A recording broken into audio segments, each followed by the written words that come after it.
My name is Shelby Hamilton-Nichols, and I am applying for the Hyde Scholarship under the Media Arts category, and today I will be showing you 10 pieces from my portfolio. First, I'd like to talk about my piece, The Paper Trail. It's based on a story that I came up with, and it's about three teenagers trying to solve two of their grandparents' murders. And personally, and this might sound a little egotistical because I came up with the idea, I think it's a really cool idea on my part, and I wanted to be able to show this story through my art, and this was kind of the first piece where I was able to do that, and I did it in VPA. It was slightly through an assignment. We were given the task of creating a book cover. This is kind of like the perfect assignment for me because since I want to eventually write this into a book, it was kind of like the final step in the beginning because a lot of people they come up with a book cover last. In a way, it kind of helped me figure out who my characters were and how they interact with the story. So, what I had gone for, I wanted to have the three main characters in it. Their names are Elijah, who's in the middle. He goes by Eli. Danny, who is on the right, and Dawn, who is on the left, and that's his third cousin. I have a whole like big family tree that I'm. It's not really a piece, but I'll probably put it up on the screen. It's like a huge family, so it gets confusing for me sometimes, and that's my own fault. But this was a piece that I really enjoyed making, and it actually gave me the parameters to summarize this story in a way because I had thought of it more as a concept rather than a full-on story. And so I took since we were supposed to draw the back cover as well, I took that to summarize this story in a couple words and gather my thoughts. So I written, what does it take to solve a 100-year-old murder lost to time and the mystery of a small town? Elijah Davis is faced by the project every high schooler in Willows Point is eventually assigned. Who is your family? Being a close-knit, family-oriented town, this project is annually anticipated. However, Elijah and his cousin Dawn realize that there's a mysterious gap in their family tree going back just a couple generations. Elizabeth and Warren Willowsby were murdered over a century ago, but the case remains inexplicably unsolved. Who could be this mysterious killer, and why was this murder left to the wayside all these years?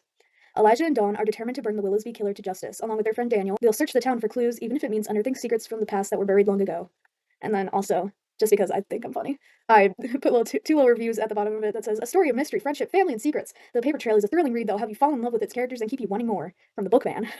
And I was not expecting that twist from some girl we found on the street. And I wanted it to be a fun assignment for me, and regarding this mysterious killer, I wanted to kind of portray them in the background of the cover, but also keeping it very mysterious and kind of unknown. Their identity of who they are is not like a plot point of the story. Like, of course they want to find out who killed them, but it's not the main plot point. The main point to the story is kind of feeling the togetherness of this small town and kind of uncovering the history of it. Because their parents, they had founded the town, and so their history is really jumbled, especially with all the drama that has happened. And it was a lot of fun to do as like kind of my first digital piece while I was doing VPA. And I had been doing traditional art for the time before that, and it was nice to get back into digital and draw my characters, which I had drawn a bit over the summer, but it was nice to see them interacting in a way that was relevant to the story. And when I was planning this piece out, I didn't really know what I was going to do. I didn't have like an idea in my head yet. So I went on Goodreads, and there's a lot of books I want to read eventually. I love reading. And one of them caught my eye. It's called Hell Followed With Us by Andrew Joseph White. This is an author that I had discovered through social media. First of all, I find his stories very interesting, but I also really like the covers of his books. The artist is Evangeline Gallagher, and I really like the style of her covers, and more specifically the framing of the characters. Because on both of those books, the character is framed by either a shape or some kind of object, and I think it really like makes it pop, even if the rest of it is kind of plain. And I wanted to do that in that way, and it kind of reminds me of a doorway. That wasn't intentional, but I do kind of like it.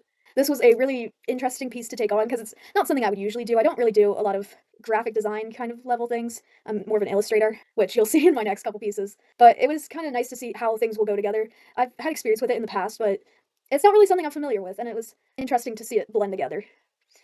Piece I'd like to talk about is called Family, and it shows Eli and Dawn's two grandparents, Elizabeth and Warren, and also their daughter, Florence. I wanted to do a kind of family portrait from the very beginning because the murder was set in a Victorian time, and I think that's a very interesting time for clothing and fashion, and I wanted to do that from the very start. My portfolio ended up being more so of the modern day story. It's not really modern day since it's set in the 80s, but I really do like drawing older clothing and costumes, so I was planning on doing more of that, but then to bring cohesivity to my portfolio, I ended up not. But I did a couple, and this is one of them. And it was really fun trying to show these characters in a way that I did these modern day characters, but in a different time period when I hadn't lived through it. I didn't live through the 80s either, but it was more of a familiar time rather than the Victorian era, and it was very fun to look at those outfits. In this piece, it centers around the actual aftermath of their murder, and specifically the effect it had on Florence, who is Eli and Dawn's great-grandmother. She was only 16 at the time of their death, and I wanted this piece to convey how young she was when it happened and kind of over time her both loss of them as people and her memories of them, so that's why their faces are distorted, very Beetlejuice-like. She honestly reminds me of Lydia. And the two skulls also symbolize kind of, it's like her parents are there with her as ghosts. The skulls kind of represent how they are with her physically. This is a very simple piece, but I do like the weight that it has. It's very tense, and not only from Florence's face, you can tell it's tense, but you can feel the weight of her parents' hands on her shoulders, knowing that she has to continue on this legacy. Her parents founded this town, and now she doesn't really know what to do because her parents were murdered, and it's all very heavy on her, which is shown later in her life after she ends up committing suicide from the pressure. But that makes the mystery of the story even more confusing to the later generations because there isn't many people who were there to hear of it, were there to see it, and there's no one really left alive to give them any info about it.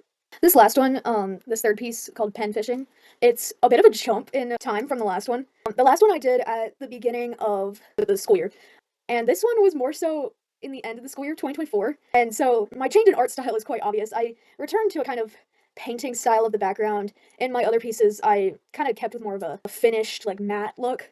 But there was a piece I did that summer, more of a painted background, and I really liked the look of it. I really like how my characters are both the focal point and also part of the piece. I used a lot of similar colors, but still a lot of more different to still make them pop, which I think was really useful here, because if it all blended in, then it would just look really flat and boring, but I feel like this one, it has a very calming color palette, it's very cohesive and nice, while not being too busy or too flat. The story behind this piece is actually a bit funnier compared to the other two, and not as dark. In this one, it's actually their first kind of hunt for any kind of clues to the murder, and they just decided, hey, let's go into the lake where our great-grandparents were murdered and see if we can find anything. And there is a little skull at the bottom. They obviously don't find that, but Elijah does drop his really cool four-color pen in there, which is so sad. And I really like what I did with the perspective there. I'm not used to working with perspective. I've worked on it a little bit more recently, but I think I did an okay job with the hand reaching out for the pen. It was really fun to do and kind of try and figure out. It's also kind of funny looking at all their reactions. Like Dawn is like, oh, I don't know what to do. I'm kind of just sitting here with this book. I don't have a pen to take notes with. And then Danny's like, oh, don't fall in. And Eli's like, I gotta get that pen back. Because it's such a cool pen. You gotta get that pen back. I am happy with this piece. It ended up being one of my best from this past portfolio. And I just think it's really fun. My fourth piece is another one of my favorites too, I think just because of the color palette. I usually use a lot of warm colors, and this one's a bit of a colder palette, which I really like. This one is called For the Record. Double meaning there, because this one, it's drawn like a VHS recording, so there's that meaning to it. And the other meaning is they are trying to find records from the town. They're trying to find any kind of record of what happened. I'm a sucker for wordplay. This one is kind of a continuation of this piece. This is when they are actually going into the house, and they are trying to find any evidence of the murder. I wanted to show off more of the characters' personalities in this piece, specifically Daniel and Dawn. And Daniel is kind of like a goofy guy. He's not really taking anything seriously. He's kind of he loves to have fun. And so he just kind of sees this all as like, oh, haha, we're going into this old house. I wonder what we're gonna find. So spooky. Ooh. And then Dawn is like, oh my god, what are you doing? We're gonna get caught trespassing. Stop talking. And their dynamics really clash, which is I think what makes me like them even more, because I could show a lot of that contrast. And I could show it through their posing a lot too. I really like Dawn, how she's going up the stairs, and then she hears this. She turns around and is like, shh! She's very much so a rule follower, and she would not find any of this funny business funny.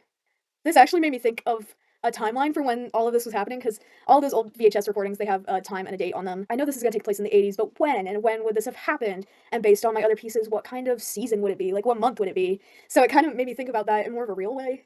This piece, I also wanted to add more personality to their outfits, and Danny's has been kind of set in stone since the beginning. I designed him really early on, and I really liked all the pins I gave him on his vest, and I realized I hadn't really done much with Dawn's outfits, and I wanted to do a bit more with that. So I, like, looked up some clothes that I thought would fit her, and, like, stuff I thought she would wear, like, based on her personality and the kind of stuff I think she would like, and I created an outfit that I thought would fit her. I think that was a really good idea on my part, because this outfit in this piece, I feel like, is, like, the best outfit I've drawn that fits her.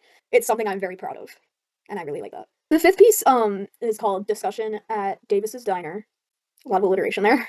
And it's another piece that I did pretty early on in this portfolio here, but it's still one that I'm quite attached to. It's very vibrant, and there's something I like about that. It's simple, it's vibrant, and it gets the point across. And there's a lot of details in it that make me smile, like the notebook with the notes in it. And then there's a little sticky note just says I'm bored. And the soup specials. That's something that one of my teachers noticed, and he thought it was so funny.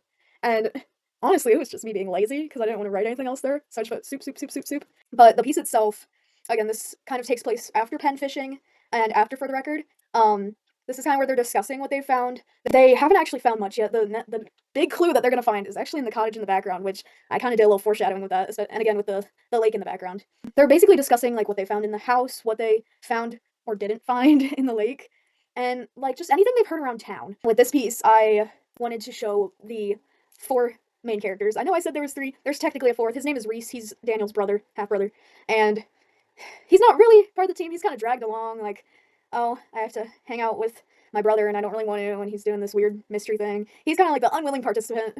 This was also a piece that kind of forced me to work from different perspectives, which I definitely was not used to, especially with the people. I'm not too good at perspective from like the back, so I think Dawn turned out okay, even though her hair is kind of flat looking. It kind of looks like it's going over her shoulder, but her body is turned at a weird way, and I couldn't really find any references for that. Same with Danny. He was more of a side profile. It was also weird because it's like a side profile, but even further, it's very hard to do. And I did not realize that before drawing, but I took it upon myself. I was like, okay, I don't care what kind of perspective this is. I just want it to be this way, and I want to portray it in that way. So I had big dreams. Oh, another fun fact about this piece, it's called Discussion in Davis's Diner. Because after I did this, I decided that Eli's uncle owns the diner just because I wanted that alliteration. Piece number 6, Connection. It's called Connection. And this one is so simple, but honestly, it is one of my favorites. I know I say that a lot, but I actually mean it this time. It's one that I did specifically so that I could get a piece done quickly. This story was more so built on writing, so being able to include some of that evidence and writing was really fun to do. I actually wrote a lot of the stuff in the back. Like, I actually tried to write it out in a somewhat legible way, but since it's mostly illegible, it's kind of like a little secret. Like, I like that. It's like, I know what it says, and I will probably forget what it says, but it's nice to know that there is actually something of value written there. Like, it's not just mindless little scribbling in the background, but there's actually something written there. And so basically the story behind this piece, it's Elizabeth's hand reaching to Elijah's hand. It's very creation of Adam or God creates man. And Michelangelo is one of my favorite classical artists, so I don't know if that was on purpose or not in my mind. In this piece, I wanted to share the connection that Elijah has with his great-great-grandmother, especially because it's technically his namesake. Elijah is a transgender character, and he was originally named Eliza after his great-grandmother, and since he wanted to keep that kind of connection with her, he continued going by Eli and eventually Elijah. And I really think it's cool when people are named after relatives, and especially relatives from like way down the line, because it's cool how it connects. Like, a lot of people in my family, they take other people's last names as middle names, and I think that's a really cool way to kind of tie in several generations or parts of the family together. And let me briefly explain this backstory. Basically, what happened was that Judah, the eventual murderer, and Elizabeth were like really close best friends, and Judah ended up going overseas to college. Judah is a very pompous character and was like, oh, I have to get all my schoolwork done. I don't have time. She better write me. And Elizabeth doesn't write her too much. Judah's like, I wonder why she doesn't write me too much. I thought we were best friends. What is she doing? She better not have gone and got married because we promised to get married. It was that kind of friendship. And so basically what happened is when Judah starts suspecting something. She was like, I wonder if she went and got married to someone. So Judah, the crazy woman that she is, and I love her for it, she faked her own death and came back to the Americas. She found out that Elizabeth and Warren Willoughby, who is he, started a town together. Because this was the age of blossoming towns. And she was like, girl, what? And she was like, okay, well, I'm gonna go down there undercover and I'm gonna find out what she's doing. Like, and if she's actually in love with this guy, like, I can't believe her. And this is a very casual and shortened summarization of this story, by the way. And so she decides, like, oh, I'll just live my life there for a while, you know, I'll live in this little cottage. Remember the cottage from Discussion in Davis's Diner? That's where she lived. And she kept a journal. She was keeping her journal. She was like, okay, this is what I'm gonna do. And then she kind of sort of stalks Elizabeth and Warren, because she's just flabbergasted. She's like, this guy, really, Elizabeth? Not me? What? And eventually, after Elizabeth never noticing her, never getting the chance to talk to her, she goes a little bit crazy. She goes a little bit stir crazy. She doesn't talk to anyone because she's like, well, I faked my death. I'm technically dead. The love of my life has married someone else. And eventually she goes a little crazy. And one night she's like, you know what? I'm just gonna kill them. Because she goes crazy. And so that's basically what happens, short and form of it. And then after she kills them, she kills herself because she's like, oh my god, how could I do this? I've killed the love of my life. I'm a horrible person. They do find Judah's body. They don't find Elizabeth and Warren's. So they're like, who's this mysterious body that seems to date back to exactly the night they were murdered? That's so weird. It was the 80s. They didn't have all this newfangled forensics things. In the background here, I wanted to incorporate a lot of the evidence or media from back when the murder happened. Some of the stuff we have here is like the newspaper headlines of when they were murdered. One says, Elizabeth and Warren Willisby missing. Detectives say it's murder. And then there's a little bit of text there. It says, Florence states that her parents left around 6 p.m. Thursday and had not returned the following day, nor the blah blah blah blah blah. Oh, there's this one in the corner that a lot of these are letters from Elizabeth or Judah. You can make out I am madly in love, blah blah blah blah blah, but then it just repeats I'm in love, I'm in love, I'm in love, I'm in love, and it's it's kind of crazy. I love it. The next one I'm going to point out is the one where she has the scratches all over her face. That is the body that they found. Her face was unrecognizable, so they couldn't point it to anyone in the area. They couldn't ask anyone, hey, do you recognize this person? Because her face was completely unrecognizable, except for the birthmark on her neck. There's also, like, a couple notes. There's one where Judah is proclaiming her love to Elizabeth. There's the notebook right next to that, and then that's Judah's notebook that she kept. Next to that is Eli's notebook of he was keeping track of all of the clues that they had found. So in this part in particular, he decided to write about the information that they gathered from a very old man that was living there locally at the same time as Judah. And so he didn't quite remember it very well, but he did give them very, very good information about how there was someone living on the edge of town with red hair, and they kind of connected the dots, And there's even like a burned letter back here, and some more like accounts. You have to really look at them to see like some kind of secrets in it. And I love those kinds of pieces. I love pieces that have small details in them. This next one actually isn't related to the story at all, but I wanted to include some actual physical pieces that I have. And this one is an unnamed oil painting. I still don't really know what to name it. I've had it with me for almost a year now, and I don't know. It hasn't really come to me yet. Okay, so it's on a stretched canvas, and it's so big. It was actually on a wooden frame before, but it was one that they wanted to use for some of the other students, so we took it off the frame. And it's kind of interesting to see like where it was on the frame, and you can kind of see how it folded and all that. Like here. It's still kind of in that form a little bit because it dried that way.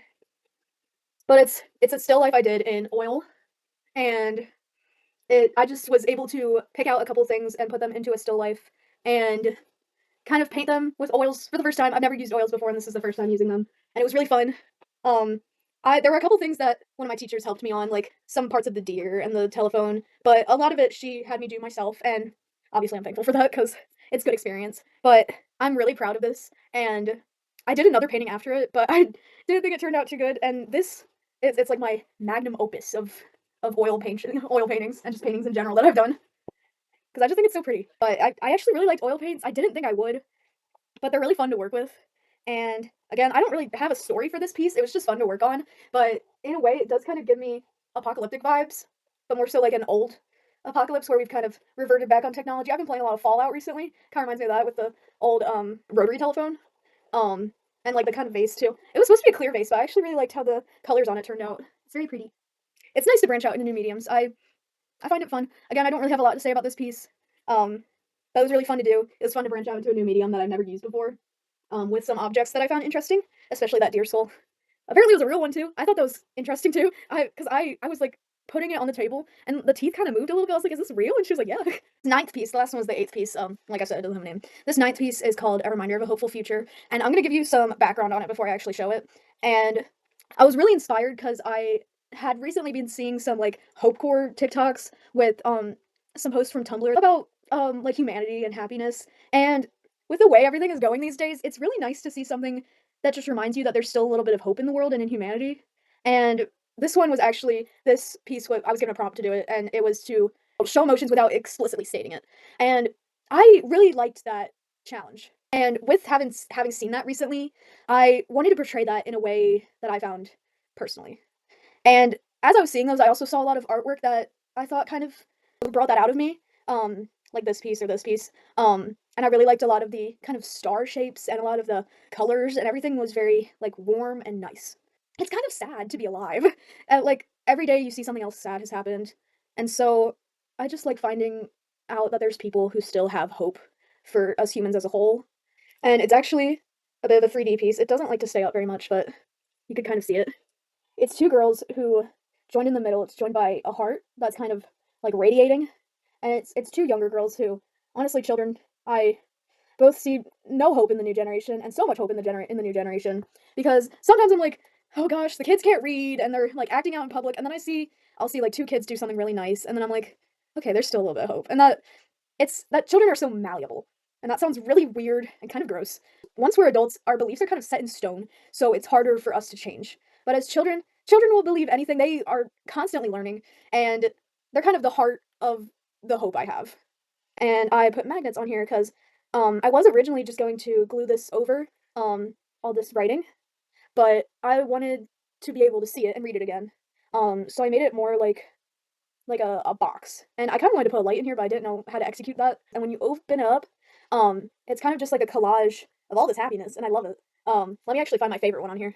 Um, Whenever someone asks me what my favorite like writing is, it's definitely this one. And I forget who wrote it, but it says, "We are not born to die. What are you talking about? Do you think a book begins just to finish? Do you think a song opens with a beautiful chord just for it to end? You don't read the book to finish it. You read the book to eat up the excitement and the emotions it evokes, to learn and to digest and to fall in love and be heartbroken. You listen to the song to dance and sing your throat raw, to cry and smile and swell with harmonies. Yes, we are born with the inevitable fate of death. We are mortal after all, but that is merely the finale of the play, the final act, the closing of the curtains. We are not born to take a bow and exit stage left. We are born to love and be joyous and yell and move and learn and cry and feel. We are not born to die, silly. We are born to live." And it's a lot of these are more impactful in a way. Like there's one that I also really like about this mother who taught her daughter to crochet, but they both used different hands. One was right-handed, one was left-handed, so she taught her in the mirror. And she had said that was the way her grandmother taught her. And I find that really like sweet. And a lot of these there's like very sweet quotes or stories or sayings or poems, and for some reason that one just sticks out to me. That's kind of the reason why I put it right in the center here, because it's just one that really sticks out to me. The summer, it was kind of a hard time, especially near the end of it, and I wanted to make something that made me happy and something that made me feel hopeful and made me feel like a child, really the most pure kind of thing in the world. And again, I did this in crayon. It's kind of hard to see on camera, but it's in crayon, and that was really fun actually. I did it in color pencil and crayon, and it was kind of challenging to do shading in, but it was also really fun, and it kind of like those smells bringing back parts of my childhood. It's a really nostalgic piece for me. Okay, so I lied. The oil piece was actually 7th, and the 3D piece was 8th. I thought there was only one more, but I can't count. My next piece, my 9th piece. So this one was also based on another prompt I was given of drawing a song you really like. And one of my favorite artists is Will Wood, and my favorite song by him is called Chemical Overreaction, Compound Fracture. It gave me a chance to kind of work on backgrounds again and kind of get some perspective down, or like color palettes. Color palettes were really hard on this one. I mainly took inspiration from kind of the like spooky vibes of the song, and it's very like Wild West. I included like a abandoned saloon in the background, and there's like bats. A lot of them are references to parts of the song. Like in the beginning, there's a clip of a guy saying, "This is bat country," and so I wanted to include the bats. It's really hard to hear in the song, but I always notice it like a little bit, and I'm like, "Oh, put some bats in the back. That's fun. I like drawing bats." And the sky is more so a reference to Will Wood as a whole, and the album that this song is from, it has a bunch of like funky colors in the background. It's the Selfish album, and it has like a bunch of funky colors all over it. So I wanted to do something like really swirly and like kind of like mesmerizing looking. And I was originally gonna make it like way more colors, but in the end, I kind of realized that's a little too much. That's a little too jarring, and like I wanted it to be harmonious, but still have parts that are quite like noticeable, like places that lead the eye and bring focus to certain points. The part with the green smoke coming out of the mouth, it's a reference to a couple parts of the song, more specifically in the second verse where he says, "I'm a snot-nosed pothead playing with matches, a rotten spot of mold with my hands on a cactus. My mouth is dry, my eyes are red. I'm chewing on sand because the desert's in my head." So it's kind of like a dusty, kind of gross looking. It is very mold-like. I noticed that. I didn't notice that when I did that. And it's also more of a visual aspect from the green in his eyes. And then there is the green oozing from his chest and from his ankle. And that is part from the first verse where he says, "A rattlesnake bite and a bullet in my chest." And I wanted it to kind of be cohesive with the green and kind of be like gross and mysterious, because we don't know who this guy is. We don't know why he's in this abandoned desert, why he's riding this horse with this coyote here. And the horse is obviously a reference to the first verse where the nettles on my saddle and a badge on my vest. And I was going to make it more of a sheriff look, like a typical Western sheriff, but I wanted to go kind of more lone cowboy, and obviously the coyote too. Every time I listen to the song, he says coyotes really jarringly, and I'm like, oh, we gotta put coyote in here. It's the part that says, "Because I'll be picked apart to pieces by coyotes." And the coyote looks a little bit more like a wolf, but that's also because of the filter I put over it. I wanted him to blend in more with everything, and the very tannish, brownish color didn't go well with anything, so I made it more of a gray, like a warm gray color, but then with the blue overlays, it became more like a wolf, but it is a coyote, I promise. I really like the metal that I did on the bridle and the stirrups. It's very shiny looking, and I quite enjoy that. I think it might actually be because the line art of it is slightly colored, and I added the shine into the line art, but it just looks very shiny to me, and I really like that. It's very bright and kind of like, I like that.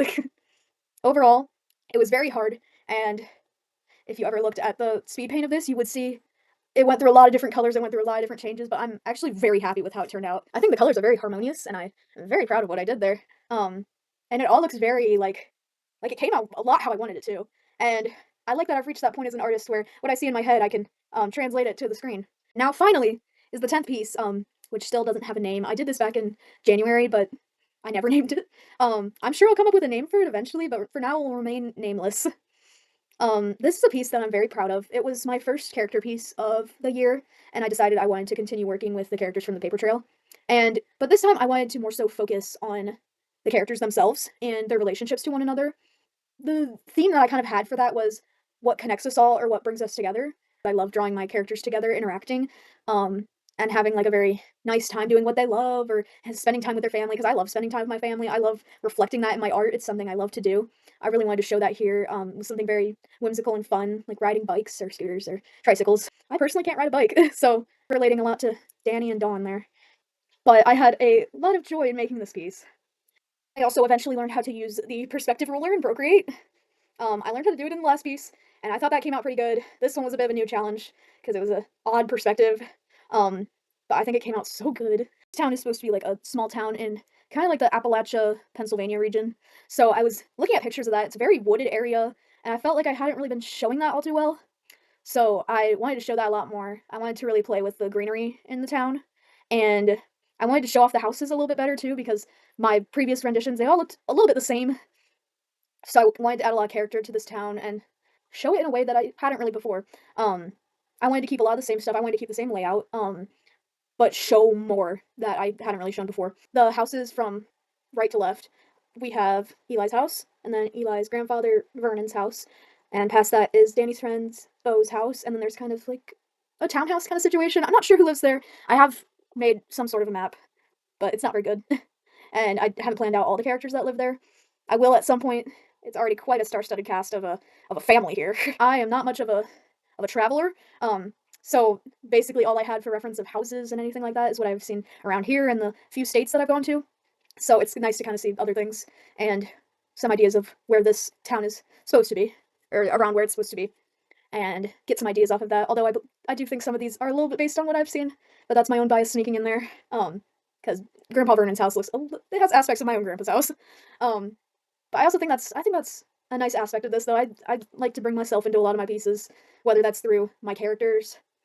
Danny was based a lot on me when I first created him. I had a lot shorter hair, but he looked a lot like me, and I was like, oh wow, just put me onto the screen. That's just me. But I have changed him a bit since then, so we're a little bit more different now. But it's I like putting parts of myself in my art because then it feels more personal, and I really like that. But then in this piece in general, there is so much detail in this. I actually tried something new with the shading. I did a completely different process actually. For this one, I started with a sketch, and then I cleaned up the sketch, and then I colored it. Because last year I did a sketch, I cleaned up the sketch, and then I did line art, and then I colored it. It's like a whole ordeal.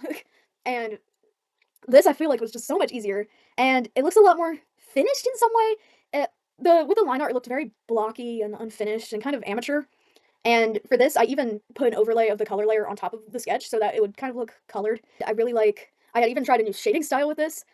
Usually I just do cell shading, which is just no kind of soft edges. It's like basically just like animation shading. But this time I wanted to incorporate a little bit more soft shading.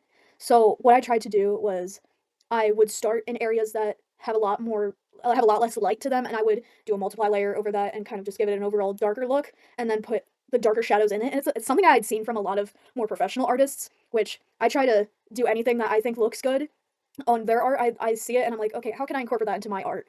And that's kind of something that I've taken into my mind over the years, and it definitely looks better to me.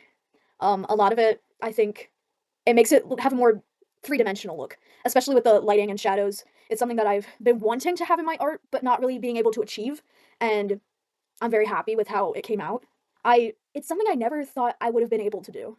It's something I'm very proud of, and the shading, like, I look back at older pieces and I think about how I tried to do this and didn't quite execute it in the perfect way, but this I think I did really well at, and this is a piece that I'm very proud of.